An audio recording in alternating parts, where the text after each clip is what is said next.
মধ্যপ্রাচ্যে চলমান ক্ষেপণাস্ত্র ও ড্রোন হামলায় 2 বাংলাদেশি নাগরিক নিহত এবং আরও 7 জন আহত হয়েছেন। সোমবার পররাষ্ট্র মন্ত্রণালয়ের এক সংবাদ বিজ্ঞপ্তিতে এ তথ্য জানানো হয়েছে।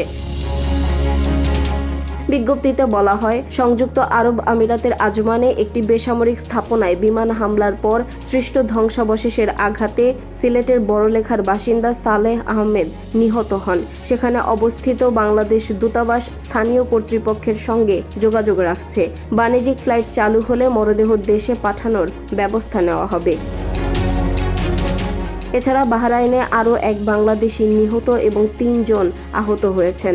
মানামায় বাংলাদেশ মিশন বিষয়টি তদারকি করছে। কুয়েতে একটি বেসামরিক বিমানবন্দরের কাছে ড্রোন হামলায় 4 বাংলাদেশি আহত হয়েছেন।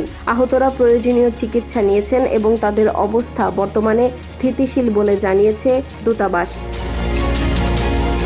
অন্যদিকে বাংলাদেশ শিপিং কর্পোরেশনের জাহাজ বাংলার জয়যাত্রা সংযুক্ত আরব আমিরাতের জেবেল আলী বন্দরে অবস্থান করছে। জাহাজের সব নাবিক নিরাপদে রয়েছেন।